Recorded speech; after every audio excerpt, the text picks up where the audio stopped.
Hello friends, welcome back to my channel. ഇന്ന് ഞാൻ നല്ലൊരു വീഡിയോസായിട്ടാണ് വന്നത്. കുറേ നാളായി ഞാൻ ഈ വീഡിയോസ് ഇടണമെന്ന് ആഗ്രഹിക്കുന്നത്. എപ്പോഴും അതിന് തടസ്സമായിരിക്കും. എനിക്ക് എന്തെങ്കിലും ആ വീഡിയോസ് എനിക്ക് ചെയ്യാൻ പറ്റില്ല. പിന്നെ ഞാനത് എൻ്റെ ഹസ്ബൻഡിൻ്റെ ഫേസിൽ നിറയെ പിമ്പിൾസ് വന്നു. അപ്പം 2 ആഴ്ചയായി അവരെ ഫേസിലൊന്ന് ട്രൈ ചെയ്ത് നോക്കിയിട്ട് അതിന് റിസൾട്ട് വന്നതിന് ശേഷം മാത്രമാണ് ഞാൻ ഇന്നത് തയ്യാറാക്കിയത്. ഒരുപാട് ഒരു 2-3 കസ്റ്റമർ എന്നെ പറഞ്ഞിട്ടുണ്ടായിരുന്നു അതിൻ്റെ വീഡിയോസ് ഒന്ന് ഇട്ട് തരണമെന്ന്. എനിക്ക് ഇപ്പോൾ പറ്റില്ല, ഞാനത് പറഞ്ഞു കൊടുത്തിട്ടുണ്ടായിരുന്നു, പിന്നെ ഇടാൻ പറ്റില്ല.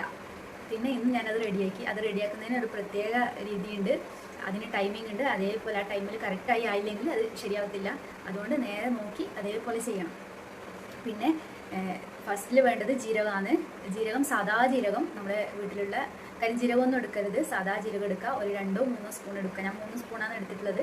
പിന്നെ അതേപോലെ നീമിൻ്റെ ഇലയിൽ ആര്യവേപ്പിൻ്റെ ഇല ഒരു 3 അല്ലി എടുക്കണം. ഇത് 2 നിർബന്ധമായിട്ടും വേണം. ഈ 2 ഇൻഗ്രീഡിയൻസ് മാത്രമേ ആവശ്യമുള്ളൂ.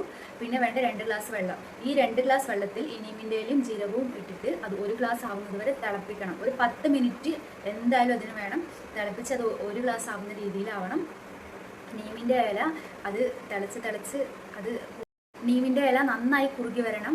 അത് ഒരു 10 മിനിറ്റെങ്കിലും എന്തായാലും തിളപ്പിച്ചെടുക്കണം. അത് തിളപ്പിച്ച് തണുത്തതിന് ശേഷം മാത്രമേ അത് ബോട്ടിലേക്ക് ഒഴിക്കാവൂ. അത് എങ്ങനെയാണ് ഉണ്ടാക്കുന്നതെന്ന് നമുക്ക് നോക്കാം.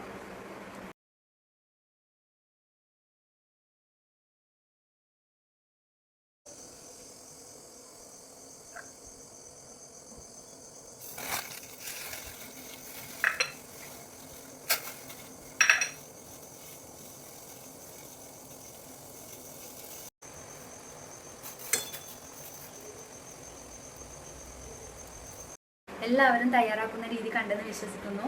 പിന്നെ അത് ഒന്ന് സ്കിപ്പ് ചെയ്യാണ്ട് എല്ലാവരും നോക്കണേ. അതിന് ആ ടൈമിങ് കറക്റ്റായി കിട്ടണം, അല്ലെങ്കിൽ അതിൻ്റെ റിസൾട്ട് കിട്ടില്ല.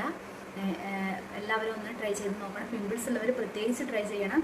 കോളേജ് കുട്ടികൾ, സ്കൂൾ കുട്ടികൾക്കൊക്കെ പിമ്പിൾസ് വരാറുണ്ട്. ഡാൻഡ്രഫ് ഉള്ളവർക്കാണ് കൂടുതലും പിമ്പിൾസ് വരുന്നത്. പിമ്പിൾസ് വന്നാലുള്ള കുഴപ്പം പിമ്പിൾസ് വരുന്നതല്ല, അതിൻ്റെ കല പോവില്ല. അത് പോകാൻ കുറേ ടൈം എടുക്കും. പിമ്പിൾസ് വരാതെ നോക്കുന്നതാണ് ഏറ്റവും നല്ലത്. ഇതിന് അധികം ചിലവൊന്നുമില്ല.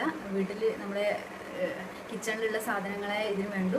2 ഇൻഗ്രീഡിയൻസ്. അതൊന്ന് തയ്യാറാക്കി എല്ലാവരും നോക്കണം. ഇന്നിപ്പോൾ ചെയ്ത് നാളെ തന്നെ അതിന് റിസൾട്ട് വരില്ല. ഒരു 10 ദിവസം എന്തായാലും ക്ഷമയോടെ കാത്തിരിക്കണം. അപ്പോഴേക്കും എന്തായാലും ഇത് ഉറപ്പുള്ളത് കൊണ്ടാണ് ഞാൻ അങ്ങനെ പറയുന്നത്. എന്തായാലും റിസൾട്ട് വന്നിരിക്കും. ഇല്ലെങ്കിൽ കമൻറ്റ് ബോക്സിൽ അറിയിക്കണം. പിന്നെ എല്ലാവരും എനിക്ക് കിട്ടിയ ഒരു ബോട്ടിൽ നിറയെ കിട്ടിയിട്ടുണ്ട്. ഇതൊന്ന് 2 മണിക്കൂർ ഇടവിട്ട് ഇങ്ങനെ 2 മണിക്കൂർ ഇടവിട്ട് നെക്ക് വരെ ഒന്ന് സ്പ്രേ ചെയ്ത് കൊടുത്താൽ മതി. നൈറ്റിൽ കിടക്കുമ്പോഴും ഒന്ന് സ്പ്രേ ചെയ്ത് കൊടുക്കണം. പിന്നെ 10 ദിവസത്തിനുള്ളിൽ നിങ്ങൾക്ക് ഇതിൻ്റെ റിസൾട്ട്, അത് ഡ്രൈ ആയി പിമ്പിൾസ് ഉണങ്ങി പോകാൻ തുടങ്ങും.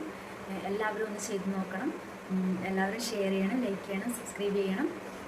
നാളെ നല്ലൊരു വീഡിയോ ആയിട്ട് ഞാൻ വരും. Okay, bye, thank U.